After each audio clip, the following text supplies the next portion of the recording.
गोरखपुर में मुख्यमंत्री योगी आदित्यनाथ ने सोमवार से जीएसटी सुधार लागू होने पर गोरखनाथ मंदिर के पास स्थानीय दुकानदारों से पैदल चलकर मुलाकात की। मुख्यमंत्री स्वयं एक दुकानदार के पास जाकर बातचीत कर उनसे जीएसटी कम होने से सहूलियत की जानकारी ली। दुकानदारों ने सरकार का धन्यवाद देते हुए इसे व्यापार को बढ़ावा देने वाला बताया। व्यापारियों ने कहा कि जीएसटी कम होने से व्यापार में बढ़ोतरी हो रही है। आमजन भी काफी खुश हैं। उन्होंने व्यापारियों से बातचीत शुरू की, पूछा जीएसटी के स्लैब कम होने से फायदा आमजन तक पहुंचना शुरू हो गया है या नहीं। सभी व्यापारियों ने कहा कि लाभ सबको मिलने लगा है, व्यापार में इजाफा भी हो गया है। इस दौरान मुख्यमंत्री योगी ने कहा कि आमजन की खुशहाली के लिए सरकार प्रतिबद्ध है। उन्होंने कहा कि जिन दवाओं पर पहले 12% जीएसटी देनी पड़ती थी, अब केवल 5% ही देना होगा। इससे आमजन को काफी लाभ होगा।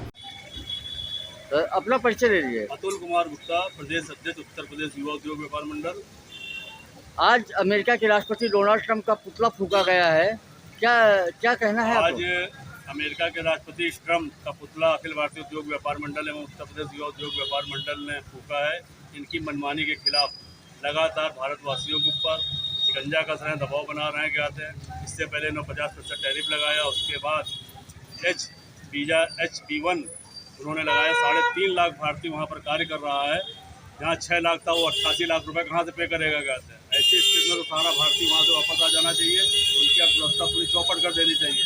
अभी तक हम लोग लगातार स्वदेशी अपनाओ विदेशी भगाओ के साथ कार्यक्रम कर रहे थे। आज इसी क्रम में हम लोगों ने राष्ट्रपति ट्रंप का पुतला फूंक कर ये मैसेज देने का कार्य किया है कि आत्मनिर्भर भारत बनाने के लिए हमें आपकी ज़रूरत नहीं। आप कोई भी टैरिफ लगाइए, कोई भी चीज़ लगाइए, कहते हैं भारतवासी इतना सक्षम है खड़ा होगा।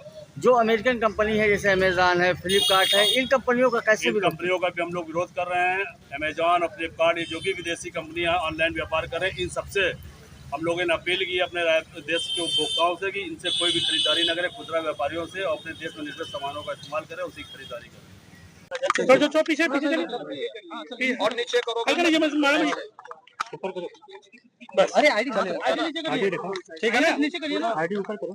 हाँ चलिए। अरे यार सरकार महाराज जी, आज जीएसटी की जो नई दरें लागू हुई है, आम जनता को क्या फायदा होगा? एक मिनट आईडी बातें जाने दीजिए। मित्रों, आज शारदीय नवरात्रि का प्रथम दिन है।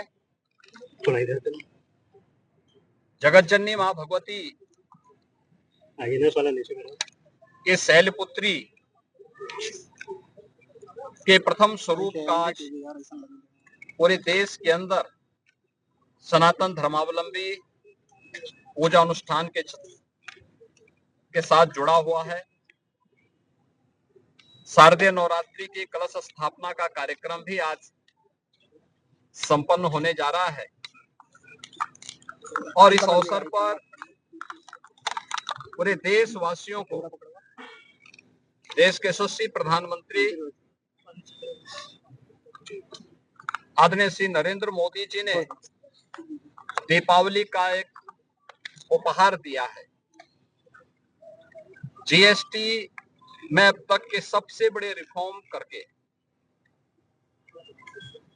जिसमें सामान्य उपभोक्ता वस्तुओं को जीएसटी की दर को घटा करके 18 और 12% से कम करते 5 या 0 पर ला दिया है। जीवन रक्षक दवाइयों को जीएसटी से मुक्त कर दिया गया है। तमाम अन्य दवाओं पर जीएसटी की दर को 5% तक लाया गया है। अन्नदाता किसानों के लिए जीएसटी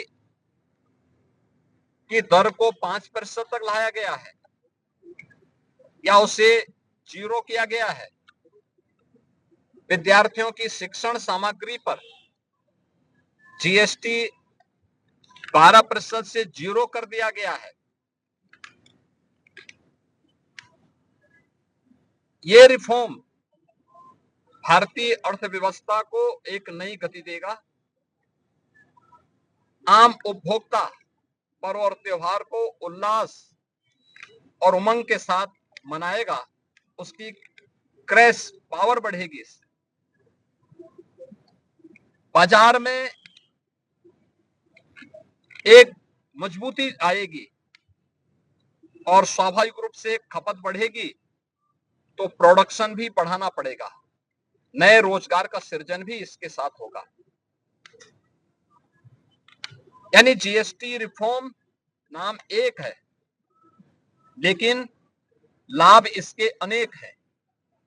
और इस जीएसटी रिफॉर्म के लिए आज हम लोगों ने यहाँ पर व्यापारियों के साथ, ग्राहकों के साथ, सामान्य उपभोक्ताओं के साथ संवाद भी बनाया है, जन जागरण के एक कार्यक्रम में निकले हैं और एक ही स्लोगन सब ओर से फूट रहा है कि घटी जीएसटी मिला उपहार, धन्यवाद मोदी सरकार।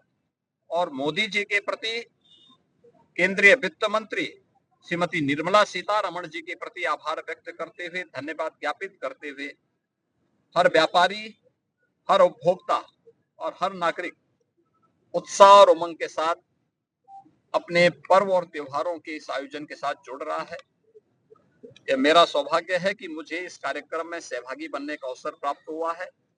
मैं शारदीय नवरात्रि की मंगलमय शुभकामनाएं सभी नागरिकों को देता हूं। महाराज जी, गोरखपुर से गौरव यादव की रिपोर्ट, TV1 इंडिया न्यूज।